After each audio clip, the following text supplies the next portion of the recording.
Welcome to the series Against All Odds, Crafting a Career in the Arts. According to Statistics Canada, around 19% of the population are living with some form of disability that affects their level of freedom, independence, or quality of life. Of that population, a percentage are invisibly disabled, which means they may look and act healthy but are living with a chronic condition.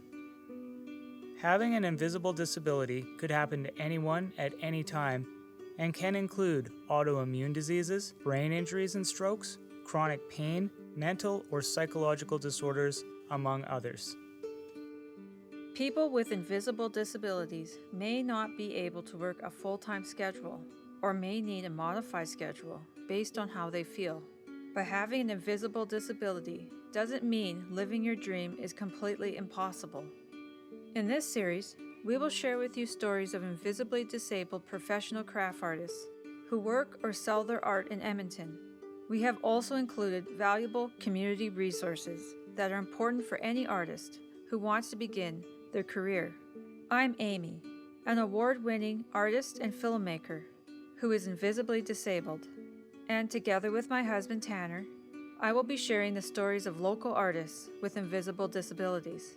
And I will take you to different places in the community to show you where support is available. It is our hope that with this series, anyone looking to begin their art career will know where the supports and resources exist in our community. We also hope, if you are invisibly disabled, the stories of the artists included in this series will help you see how it is possible to have a career in the arts, or inspire you to explore the artistic medium you have been curious about. In this final episode, you will be hearing from a show promoter who has strived to make her show accessible to everyone who wants to attend. Following that, I will talk about how I support Amy in the creation of our work and our business, as well as offer my thoughts on how shows can increase accessibility for vendors. At the end of this episode, Amy will offer her closing thoughts on accessibility in the arts to close out the series.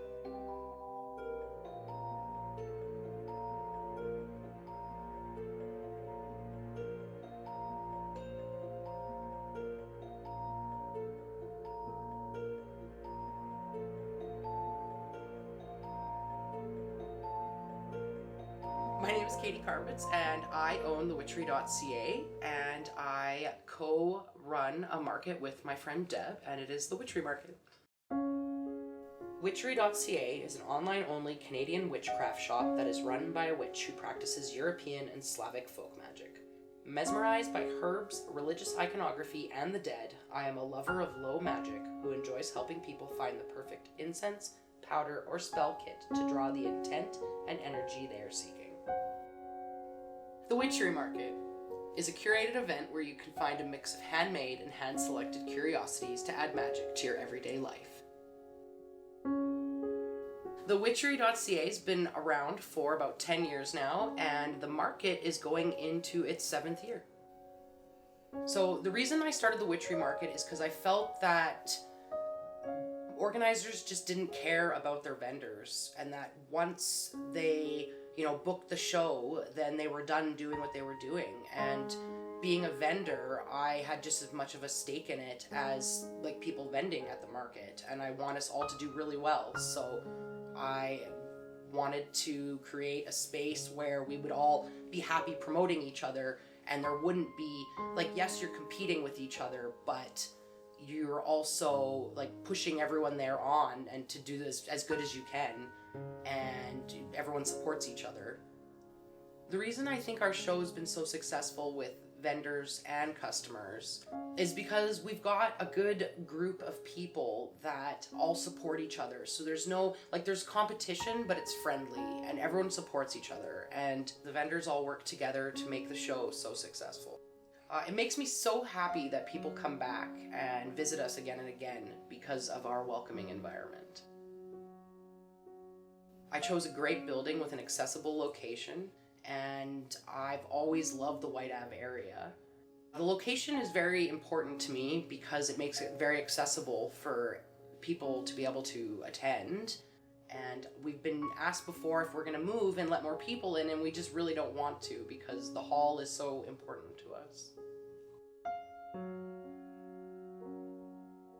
One of the reasons our show isn't as long as some of the other ones in the city is because as a vendor working my own show, I just find it too long, and it's hard to, vend for 14 hours straight during the day. So we have shorter hours, but I think we do just as well as other markets. Like, we're all there for each other. We're all pushing each other on, and we're all supporting each other, and I think that's just so important. I think one of the most important things for any show should be, if they want to, be more accessible to, and be more accessible for their vendors, they need to listen to them and take their advice and, think about what it's like being a vendor, and that, standing all day for 15 hours with a smile on your face, being nice to people is hard work. And, sometimes those shows are just too long. I think we ran the first market, and as a vendor, vending my own market, I was like, oh my gosh, I need a washroom break. And I was like, if I need one, everyone probably needs one.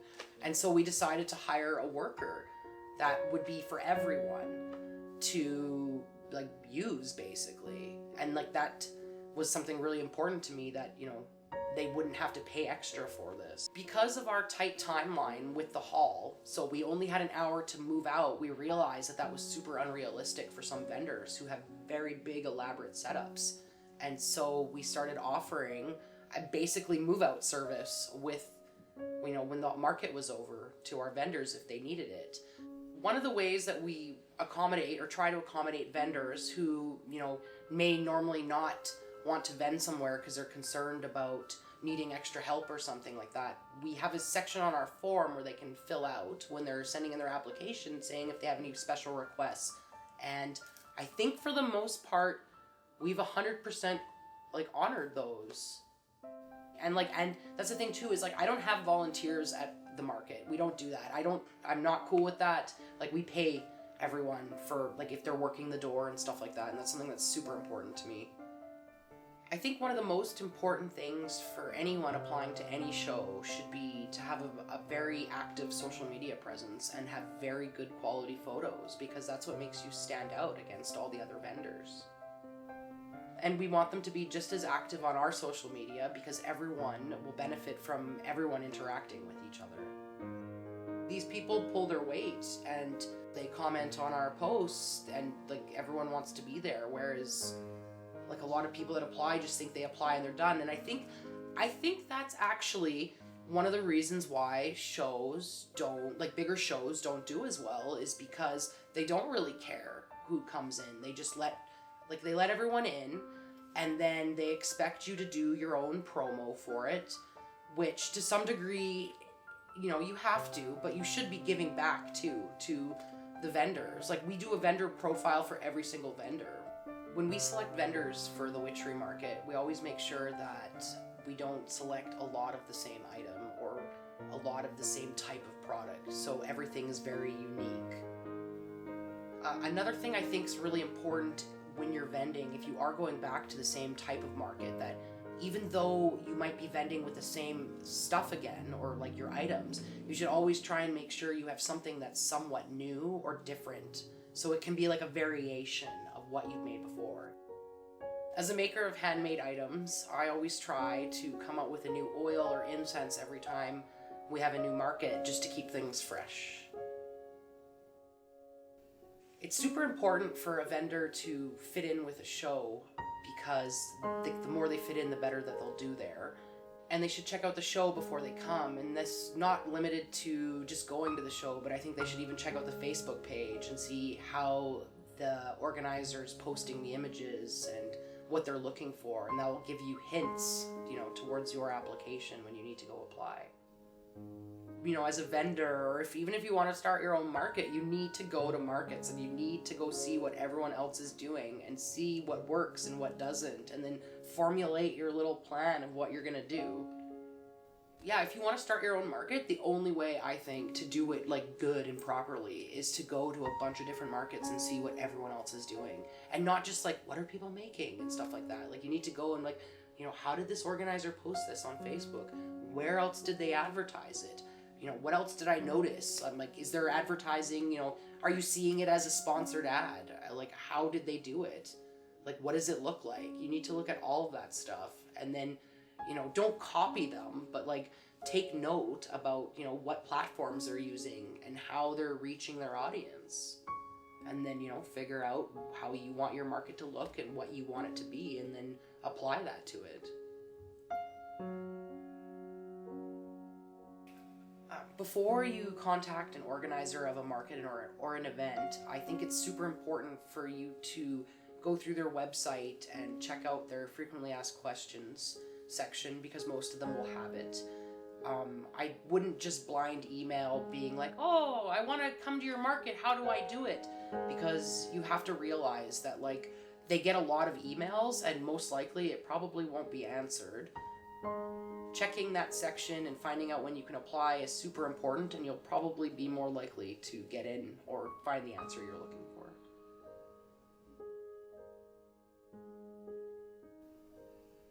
So my final piece of advice for someone wanting to do a show would be make sure you fit in where you're going, and you should check it out before you apply. Don't copy people that you find at this market. And finally, make sure you can, set up and tear down your booth in a, pretty quick amount of time, and that you have a plan going into it. So you're not standing there trying to figure out what should go.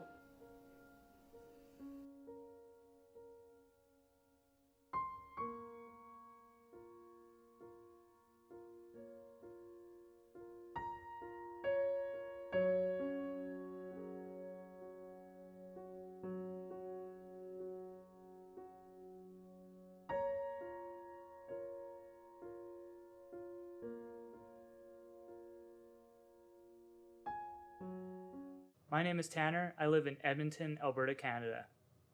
I work with my wife Amy to create artwork and videos. Amy wanted to do this series and include me from the perspective of a support in order to share our experiences as artists and to bring awareness to resources that exist to help, and also to highlight areas that are in desperate need of revision. In this episode, I'm going to be sharing my advice as a seasoned professional who has done over 600 shows, for those who are just starting their craft career, and for promoters who want to make their shows more accessible. If your friend or spouse is trying to start their own craft career and they're invisibly disabled, I'm also going to go through what has worked for Amy and I. At the end of the episode, Amy will be closing out the season with her final thoughts about accessibility. When I saw some of Amy's earlier pieces, I immediately fell in love with them. The style and grace of each piece was so captivating, I knew that if I loved them, if I could convince her to have a booth, there'd be a lot of other people that would love them too. Amy had been doing her wirework and silversmithing for herself or for gifts for others, and had no intention of beginning a business or having a craft booth. However, I was so taken with the skill and style she had, and the incredible volume of beautiful designs and ideas, that I continued to suggest that she should sell her work. The pieces were challenging to make, but the process made Amy so happy she made piece after piece after piece. I thought if I was to spend just some of my spare time helping her create her ideas, then she could have the opportunity to make more of them and have a chance to express herself in a way she wouldn't otherwise have been able to do on account of her invisible disability. This would also allow us to spend more time together, and for me to get back in touch with my artistic dreams, as well as give us a chance to start our first business together. Although I had always considered myself an artist and I had pursued many different mediums over the years, I had never worked with metal in this capacity before. So for that reason, along with my other work and schooling obligations, it took me several years to work through just part of Amy's process as her apprentice. By helping Amy make jewelry, along with creating her first few websites, setting up her booths, meeting with galleries and stores, and so on, I was able to take enough of the work to allow her to explore the ideas she wanted to make, while still feeling she was able to express herself through her work. 8 years ago, when our daughter was born, Amy went through a lot of health issues. It was truly a memento mori moment for me. At that time, I decided I would quit my day job to help Amy take care of our newborn, take better care of Amy, and to focus on making as much art as possible. I believed from the first day I saw her original designs that with the right amount of support, I could help Amy make the pieces she dreamed of making, but thought she would never be able to on account of her disability. And in doing so, I was finally able to pursue my original desired career path in the arts. Ever since I was a very small child, I dreamt of being an artist and spent most of my spare time drawing. And later on as a teenager, I spent a lot of my time writing and playing music. This career option was one that had not been very supported when I was a child, and no one felt I would ever be able to find success in the arts. Working with Amy finally allowed me to find my voice as an artist and gave me a purpose to create, as well as a place to display and sell the pieces I made. Amy's mediums are always ever-changing, which gave me the opportunity to work with leather, photography, video, as well as return to writing and song composition. Throughout this process, I also discovered my other true passions: merchandising, vending, and helping customers. When I realized how much I enjoyed helping our customers find the perfect piece for them, I knew what I wanted to do with my life. Moreover, the feeling of selling something I had made or helped to make to someone who loves it is something I really enjoy. I also really enjoy encouraging others to start making their creative work as well. Basically, it is my belief that with my time, effort, and focus, I can help make things more fair for Amy in terms of filling a gap in the overarching system that really only advocates success for the most physically capable people, but not necessarily those creating the most meaningful or original work. There seems to be a stigma that people who are not as healthy or who cannot put up with the hardships imposed upon them are somehow weak or don't deserve to be heard. This is obviously completely untrue, but when you can't come to an exhibit opening, or come to a show and work at your own booth, or summon the energy to constantly interact even online, the reality is you're left behind. Furthermore, if you show or disclose your disability, you do run the risk of becoming more known for your disability than for your artwork. I realize that my approach and story are maybe a bit more on the extreme side of what people are willing and able to do, but at the same time, I thought it is important to share because I wanted to illustrate what is possible with support for someone who is disabled. There are so many ways that a partner or family member can get involved, basically anywhere you see a pain point where they seem to get overwhelmed and can't seem to balance the creation of their work and the business aspect is a place where you can get involved. I know many people who are not involved at all in the creation of the work, but who are always there to support their partner during shows, gallery openings, and a whole range of business tasks, from taxes to photos to online stores. For me, I found being involved in Amy's work reinvigorated my interest in creating my own artwork and gave me a chance to contribute artistically to some of Amy's projects as well. Both of these aspects are very exciting to me, as I had not previously had an opportunity to express myself publicly through art. I have done around 600 shows and markets, and I have been to many shows where they were completely inaccessible to those with disabilities. In fact, they were so inaccessible, Amy couldn't even be part of the show. I consider myself to be fairly able-bodied, but some of these shows, their locations, their hours of operation, their setup and teardown rules, they were just so unrealistic that I had a hard time doing them myself. I feel there needs to be a shift in how shows and galleries approach accommodating their vendors and artists. I don't mean that there should be a box on the application to ask for extra accommodation. I mean that the show should just be accessible to everyone and have been planned out so that people will not actually need special treatment or be forced to disclose their disability. In advance of holding a show, issues with the location, booth relief, and smooth load-in and load-out procedures need to be considered. If a small show, like the Witchery Market, can provide all of these, then we know a show of any size can as well. When we talked to Katie earlier in this episode, we learned that she thought like both a vendor and like a show promoter, and so she knew the pain points for each and was able to anticipate them and provide for the vendors as necessary. Larger shows can do this as well by doing things like role playing and thinking, hey, what would I want if I was a vendor? What would I like to see? How would I like to be accommodated? And also, what would I want if I was a disabled person who is attending as either a vendor or a patron? There may be a couple of examples of able-bodied customers and vendors that show promoters and galleries are kind of clinging to, that then prompts them to remove all the chairs, ban strollers, and narrow the aisles, for example. This is done purely from an able-bodied perspective and completely overlooks the roughly 20% of the population that is living with a disability. It may not be intentional, but the net result is those who are affected by this are punished for not being able to live up to the predetermined standard that the show or gallery is setting out. This is significant given that many crafters and artists began their business because they were dealing with a disability, they were trying to recover from an injury, or they were unable to work the typical 9-to-5 job. Most vendors and artists started with the hope that this would be a viable job for them or a viable career for them, and sadly many of them are forced to quit or remain very part-time because there's such an overarching lack of support throughout the system and through many of the events at present. In my opinion, the best approach for a show that wants to be more accommodating to its vendors is just to make this show accessible to everyone.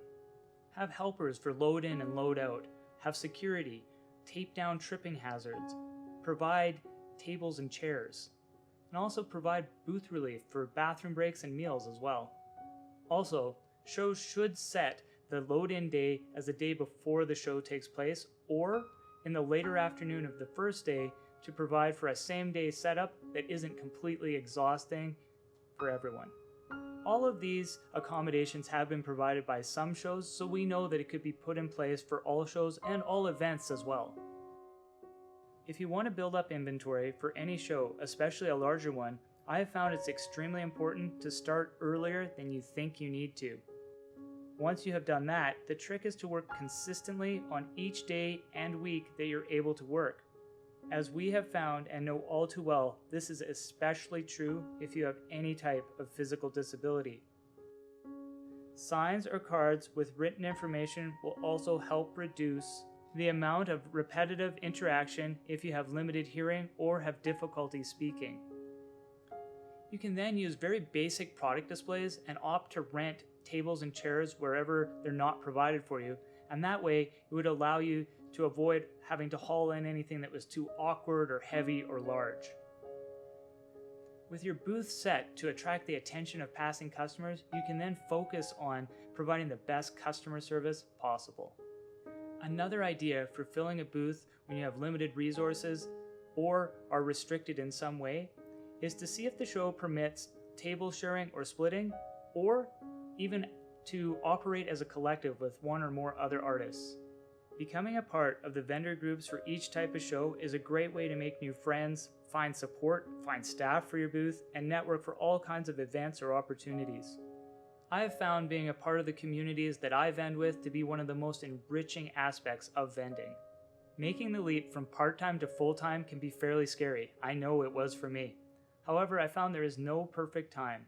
But if you're regularly doing a variety of different shows where your work sells well and you know realistically how much approximately of your work you can produce per week and have the support where you need it in your business and life, you can get a better gauge of when you can jump from part-time to full-time. I would not recommend starting full-time right away, as you won't know the nuances of running your own business or your industry, such as seasonal differences in sales. You also won't know how much to make or bring to each show. You'll also want to take the time to try a whole wide range and variety of different types of shows and find out where you fit in the best, and it might not be where you thought it would be in the first place. I also know many vendors who prefer to keep their business part-time or even at a hobby level, which is a really good option depending on why you wanted to start the business and why you wanted to vend. And as I mentioned earlier, vending at events is also a really great way to get out there and meet people, socialize and network, especially if you have difficulty physically attending events otherwise. The good news is more shows and galleries are starting to keep accessibility and inclusion front of mind. While there still is a great deal of work to be done in bringing many events and locations to the point where most people or all people feel comfortable to attend, the groundwork has been laid for new shows or galleries who want to be accommodating from the offset, or for existing ones who want to be more accommodating than they are If you at look present. into the world's history and Canada's, our legacy as a country, a people, and as humans is preserved for future generations in the artwork that we make, protect, and display. Many voices are not heard if only able-bodied people are accommodated at galleries, events, and shows. Around 19% of the population has some sort of disability, and only less than 1% of the Canadian labor force are artists, with only 0.22% of that, 1% being visual artists and craft artisans. Given this reality, it may seem like it's against all odds to even become an artist, especially with additional factors like invisible disability and all the difficulties, such as poverty, imposed upon many artists. Basically, everything that causes a disadvantage increases the likelihood that an artist who is disabled cannot present and sell their work. With the right calls to action and the right changes made to how the arts are perceived, accommodated, and presented, the artistic career path will benefit, and so too will the rest of the country. There really should be no reason that the percentage of career visual artists in Canada isn't considerably higher, especially given how integral arts are to our culture. I think, as a community, we need to care whether or not our artists succeed. The care can come from those who are buying art and attending events when they choose to buy locally. It can also come from a promoter to find an affordable and accessible location, and then a community government resources who can offer locations. Buildings or rec centers can show that they care about the community by contributing their spaces at a low cost for events or exhibits. The artists featured in this documentary series are not entirely against all odds of being an artist, as they have found some support. One of my goals with this series is to help those that need support or more support, who are disabled or not, find it in our community, so they will no longer have all the odds stacked against them. Many of those interviewed in this series, myself included, may have felt that their career in the arts was against all odds until they found the support they needed. By making this series, I hope to inspire people to take their art further, to try something new, or to think of invisible disabilities in a new way. As Alison Tunis said in episode 1, it could be an aunt, neighbor, etc. Or it could be yourself that is invisibly disabled.